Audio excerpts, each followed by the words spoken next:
नमस्कार। दिन भर की बड़ी खबरों में आपका स्वागत है। मैं हूं शिवानी। आज की खबरों में बात होगी, चुनाव आयोग को सोनिया गांधी ने दिखाई औकात, जवाब से पसरा सन्नाटा की। वहीं कर्नल सोफिया मामले में सुप्रीम कोर्ट से डरे शाह गिड़गिड़ाते हुए मांगी माफी की। और इस सांसद के समर्थन में उतरे राहुल और प्रियंका, बिहार में क्यों मचा है बवाल की। वहीं लौट आई पुरानी मायावती, 24 घंटों में 2 फैसले से योगी मोदी की उड़ी नींद की। साथ ही खबर के अंत में बात होगी, तुम 2 रुपए के भिखारी, ओवैसी ने हेमंता की जमकर की धुलाई की। इसी के साथ आज दिन भर की सभी बड़ी और प्रमुख खबरों को जानेंगे विस्तार से। उससे पहले एक नजर सुर्खियों पर। देश भर में आज ऐप बेस्ड ट्रांसपोर्ट वर्कर्स की हड़ताल, घटती कमाई और शोषण के खिलाफ प्रदर्शन। ओला, उबर और रैपिडो सर्विस पर पड़ा है असर। मथुरा में राज्यसभा सांसद प्रियंका चतुर्वेदी का स्वागत, बोली शंकराचार्य की बेइज्जती करना गलत है, सीएम योगी को धर्म की जिम्मेदारी निभानी चाहिए। यूपी में घुसखोर पंडित के खिलाफ ब्राह्मणों का अर्धनग्न प्रदर्शन, अपर्णा यादव बोली यह ठीक नहीं, साहबुद्दीन ने कहा फिल्म पर लगे बैन। 31 साल पुराना केस, सांसद पप्पू यादव को जेल भेजा, पटना मेडिकल कॉलेज में होगा इलाज। भाजपा की रितु तावड़े बीएमसी महापौर पद की उम्मीदवार, सिंधे गुट ने संजय घाड़ी को डिप्टी मेयर के लिए चुना, चुनाव होगा 11 फरवरी को। ईरान से व्यापार पड़ेगा महंगा, कई देशों पर पड़ सकती है अमेरिकी टैरिफ की मार, ट्रंप की मंजूरी। नहीं दिया गया था सेना को आदेश, लद्दाख में घुसपैठ नहीं रुकी, ओवैसी ने केंद्र सरकार पर लगाए गंभीर आरोप। केरला में भाकपा नेता का बड़ा दावा, तीसरी बार विधानसभा चुनाव जीतेगी एलडीएफ, नतीजों के बाद होगा सीएम चेहरे का ऐलान। महाराष्ट्र की 12 जिला पंचायतों में हुई वोटिंग, डिप्टी सीएम सुनेत्रा ने बारामती में डाला वोट, अजित पवार के मरने के बाद टल गए थे चुनाव। आज का दिन सुनहरे अक्षरों में लिखा जाएगा, पीयूष गोयल ने गिनाए भारत और यूएस ट्रेड डील के फायदे। एप्स्टीन फाइल्स में अनिल अंबानी की चैट आई सामने, दावा सुनहरे बालों वाली स्वीडिश महिला की पेशकश हुई, अनिल बोले अरेंज करो। केंद्रीय मंत्री बोले हमारा प्रयास कि नंदी महाराज पैदा ही ना हो, 90% बच्चियां ही पैदा होंगी, इससे दूध की नदियां बहेगी। इंदौर कांड में मुआवजे को लेकर अजब गजब, 33 मरे, जिसे माना उसे मदद, जिसे ना माना उसे कुछ नहीं।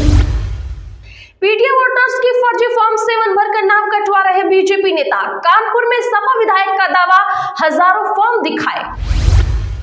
बिहार में जनगणना की तारीखों का हुआ ऐलान, 2 चरणों में 45 दिन में होगी गिनती। चलिए जानते हैं बड़ी और प्रमुख खबरों को विस्तार से। उससे पहले वीडियो को लाइक करें, साथ ही आपसे रिक्वेस्ट, खबरों को आखिर तक जरूर देखें। पप्पू यादव के समर्थन में उतरे राहुल और प्रियंका गांधी, गिरफ्तारी को बताया नीट छात्रा मामले का बदला। दरअसल पप्पू यादव के समर्थन में राहुल गांधी और प्रियंका गांधी भी उतर पड़े हैं। राहुल गांधी ने कहा कि उनकी गिरफ्तारी केवल राजनीतिक प्रतिशोध की भावना से की गई है। उन्होंने कहा कि नीट छात्रा कांड को लेकर ही उन्हें गिरफ्तार किया गया है और अब डराया धमकाया जा रहा है। बता दें कि शुक्रवार देर रात पटना पुलिस ने 31 साल पुराने एक मामले में निर्दलीय सांसद पप्पू यादव को गिरफ्तार कर लिया है। राहुल गांधी ने एक्स पर पोस्ट किया, पटना में नीट की आकांक्षी छात्रा की संदिग्ध परिस्थितियों में मरने और उसके बाद की पूरी कार्रवाई ने एक बार फिर व्यवस्था की गहरी षड्यंत्र को उजागर कर दिया है। उन्होंने दावा किया कि पीड़ित के परिवार ने जब निष्पक्ष जांच और न्याय की मांग की तो वही पुराना भाजपा राजग मॉडल सामने आ गया और मामले को भटकाओ, परिजनों को प्रताड़ित करो और अपराधियों को सत्ता का संरक्षण दो, ऐसी बात सामने आ गई। राहुल ने कहा इस बेटी के लिए न्याय की आवाज बनकर साथी सांसद पप्पू यादव जी मजबूती से खड़े हुए। उनकी गिरफ्तारी साफ तौर पर राजनीतिक प्रतिशोध है ताकि जवाबदेही मांगने वाली हर आवाज को डराया और दबाया जा सके। ओवैसी बोले हेमंता तुम 2 रुपए के भिखारी, कहो तो अकाउंट में ट्रांसफर कर दूं। असम सीएम ने कहा था मियां 5 रुपए मांगे तो 4 दो। बता दें कि एआईएमआईएम अध्यक्ष असदुद्दीन ओवैसी ने असम सीएम हेमंत बिस्वा शर्मा के मियां मुस्लिम वाले बयान पर प्रतिक्रिया दी है। उन्होंने कहा कि मुझे पता है कि तुम 2 रुपए के भिखारी हो, क्या मैं ये पैसे तुम्हारे अकाउंट में ट्रांसफर कर दूं? दरअसल कुछ ही दिन पहले हेमंता ने मियां मुस्लिम पर एक बयान दिया था कि अगर वो मियां रिक्शा के लिए 5 रुपए मांगे तो 4 रुपए ही दो। इस तरह के छोटे छोटे काम से परेशानी होने पर वो खुद ब खुद राज्य छोड़ देंगे। निजामाबाद रैली में एआईएमआईएम चीफ ने निजामाबाद रैली में एआईएमआईएम चीफ ने कहा कि संविधान सबको बराबर का हक देता है, पीएम हो या सीएम किसी के साथ भेदभाव नहीं होना चाहिए। लेकिन हेमंता कहते हैं कि मियां मुस्लिमों के साथ ऐसा करेंगे, वोट देने बांग्लादेश चले जाएं। लेकिन हेमंता कहते हैं कि मियां मुस्लिमों के साथ ऐसा करेंगे, वोट देने बांग्लादेश चले जाएं। आप क्या करना चाहते हैं? ओवैसी ने तेलंगाना में नगर निगम चुनावों से पहले आज एक रैली को संबोधित किया। हैदराबाद सांसद ने पाकिस्तान के टीम इंडिया से मैच के बायकॉट, एम नरवणे की अनपब्लिश्ड किताब, पीएम के राज्यसभा में दिए भाषण पर भी बात रखी है। सोनिया गांधी के वोटर लिस्ट केस में कोर्ट को जवाब, वोटर लिस्ट नागरिकता सरकार के मसले, चुनाव आयोग का नहीं। जी हां, सोनिया गांधी ने आज नागरिकता से पहले वोटर लिस्ट में नाम जोड़े जाने के केस में अपना जवाब दाखिल किया है। आज राउज एवेन्यू कोर्ट को दिए जवाब में कहा कि उनके खिलाफ दायर पुनर्विचार याचिका गलत और अनुमानित तथ्यों पर आधारित है। यह याचिका ओछी राजनीति से प्रेरित और कानूनी प्रक्रिया का दुरुपयोग है। स्पेशल जज विशाल गोगने की कोर्ट में वकील के जरिए दायर जवाब में सोनिया ने भारतीय नागरिकता हासिल करने से पहले वोटर लिस्ट में शामिल होने से जुड़े आरोपों का खंडन किया, साथ ही पुनर्विचार याचिका को खारिज करने की मांग की है। मामले की अब अगली सुनवाई 21 फरवरी को होगी। अमेरिका ने पीओके और ऑक्साइड चीन को भारत का हिस्सा बताया। ट्रेड डील के बाद इंडियन मैप किया शेयर। बता दें कि भारत और अमेरिका ने आज एक अंतरिम व्यापार समझौते का फ्रेमवर्क घोषित किया।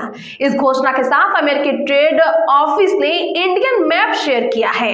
इस मैप में पूरा जम्मू कश्मीर क्षेत्र, जिसमें पाकिस्तान अधिकृत कश्मीर और ऑक्साइड चीन के कब्जे वाला इलाका है, उन्हें भारत का हिस्सा दिखाया गया है। बता दूं कि यह नक्शा सोशल मीडिया पर अब बेहद तेजी से वायरल हो गया है। अमेरिका पहले के नक्शों में पोक को अलग से दिखाता था। अंतरराष्ट्रीय मंचों और पश्चिमी देशों के सरकारी नक्शे में भी विवादित हिस्से को अलग रंग या डॉट लाइन्स से दिखाया जाता था। इस बार ट्रंप प्रशासन ने जानबूझकर या अनजाने में एक ऐसा नक्शा शेयर किया है जो भारत की सीमाओं को पूरी तरह मान्यता देता है। भारत हमेशा से जम्मू कश्मीर को अपना अभिन्न अंग मानता आया है। मंत्री शाह ने कर्नल सोफिया मामले में चौथी बार मांगी माफी। सुप्रीम कोर्ट में सुनवाई से पहले वीडियो किया जारी। जी हां, बता दें कि कर्नल सोफिया को लेकर दिए बयान को आज सुप्रीम कोर्ट में सुनवाई से 2 दिन पहले प्रदेश के जनजातीय कार्य मंत्री विजय शाह ने एक बार फिर से माफी मांगी है। शाह ने साफ कहा, मैंने पहले भी कई बार कहा है, मेरा ऐसा कोई उद्देश्य नहीं था कि किसी महिला अधिकारी, भारतीय सेना या समाज किसी वर्ग का अपमान हो। वे शब्द निस्संदेह मेरी भावना के अनुरूप नहीं थे। वे शब्द देशभक्ति के उत्साह, उत्तेजना और आवेश में निकले थे। गलती के पीछे की भावना को अवश्य देखा जाना चाहिए।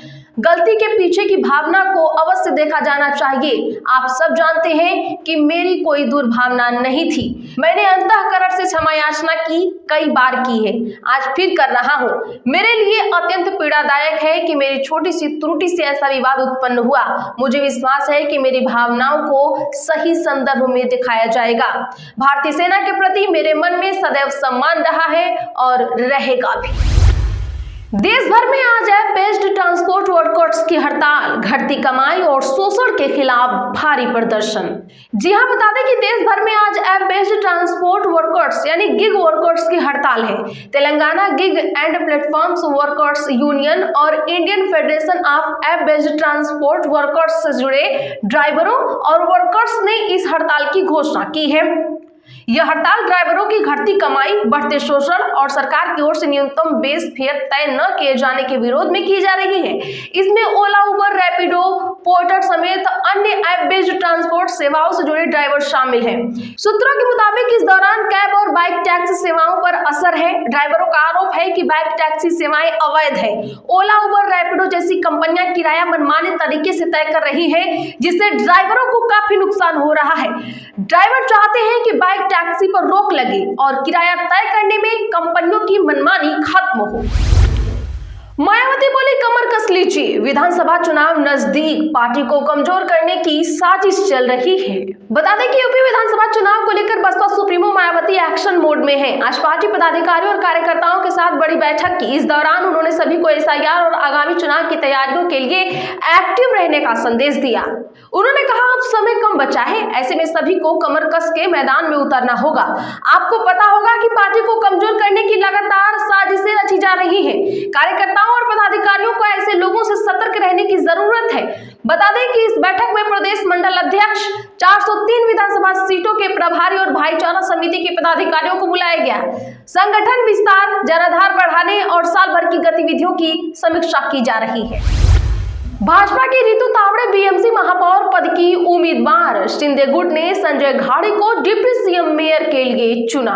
जी हां, मुंबई में मेयर और डिप्टी मेयर के चुनाव के लिए बीजेपी और शिवसेना ने अपने उम्मीदवारों का ऐलान कर दिया है। बीजेपी की रितु तावड़े ने आज महापौर पद के लिए नॉमिनेशन दाखिल किया, जबकि शिवसेना ने संजय घाड़ी को डिप्टी मेयर पद का उम्मीदवार बनाया है। तावड़े और घाड़ी ने नगर निगम सचिवालय में नामांकन दाखिल किया। इस दौरान मंत्री मंगल प्रभात लोढ़ा समेत कई बड़े नेता मौजूद रहे। मेयर का चुनाव 11 फरवरी दोपहर 12 बजे होगा। संभावना है कि शिवसेना ठाकरे गुट भी मेयर पद के लिए उम्मीदवार खड़ा कर सकता है। बीजेपी नेता अमित साटम ने रितु तावड़े का नाम घोषित किया है। तावड़े वार्ड 132 की पार्षद बनी है। तो आज के लिए बस इतना ही। ऐसी ही खबरों के लिए चैनल सब्सक्राइब करें और बगल में घंटी के निशान को जरूर दबा लें। वीडियो को ज्यादा से ज्यादा लोगों में शेयर करें।